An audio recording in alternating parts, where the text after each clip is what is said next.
আলাইকুম রাহমাতুল্লাহি ওয়া বারাকাতুহু। সম্মানিত মুসলিম ইকরাম, আপনাদেরকে অত্যন্ত ধন্যবাদ জানাই। এই মসজিদটা ছিল মরহুম আব্দুল মালিক শিক্ষার করছে ছাত্রদের নামাজ পড়ার জন্য। পাঞ্জাবের মসজিদ ছিল, আমিও ছাত্র অবস্থায় নামাজ পড়ছি, কিন্তু আল্লাহ তাআলা এই মসজিদটা কবুল করছেন বিদায় আজকে এটা জুম্মা মসজিদ, আজকে থেকেই জুম্মার নামাজ শুরু হয়েছে। এর আগে এটা পাঞ্জাবের মসজিদ ছিল।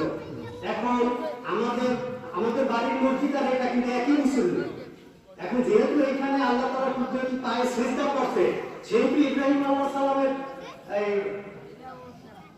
বিছানা যে কি বলে পাথরের একটা টুকরা অবশ্যই এখানে পড়ছে। এই কারণে আমি মনে করলাম যে এটা আল্লাহর ঘর, এটা করাটা আমার ভুল হবে না। অনেকে আমাকে নিষেধ করছে, তোমাদের এখানে একটা মসজিদ, এখন এখানে একটা মসজিদ, এটা ভুল হয়। আমি পরে চিন্তা করলাম যে না, এখানে কিন্তু ইব্রাহিম আলাইহিস সালামের পাথরের টুকরা পড়ছে, তাহলে এটা জুম্মা মসজিদ হইতে পারে। এটা কি আমি ভুল করছি ভাই না? ইনশাআল্লাহ আপনারা এই মসজিদ থেকে 41টা ঘরের কিন্তু এই মসজিদে নামাজ পড়া আপনাদের দায়িত্ব। এই মসজিদের হক আদায় করবেন না, এজন্য তাই আমাদের ভাই একটু হুজুরের জায়গা করিয়ে দেন। এজন্য এখানে লাগবে না, এটা আল্লাহর ঘর, আল্লাহ তাআলাই আমাদের মুসলিম ব্যবস্থা করবে, এই মসজিদ সেই চালাবে। তবে আমাদের আবার সকলের উদ্যোগ থাকতে হবে, চেষ্টাও থাকতে হবে। আমরা সবাই সুষ্ঠুভাবে এই মসজিদটার খোরাক আমরা আশপাশের লোককে পরিচালনা করব। ইনশাআল্লাহ আমাদের এই মসজিদে পাঞ্জাবে নামাজ পড়াবে সেও হাফেজ, এবং জুম্মার মসজিদে যে খুতবা দেবে সেও মুফতি।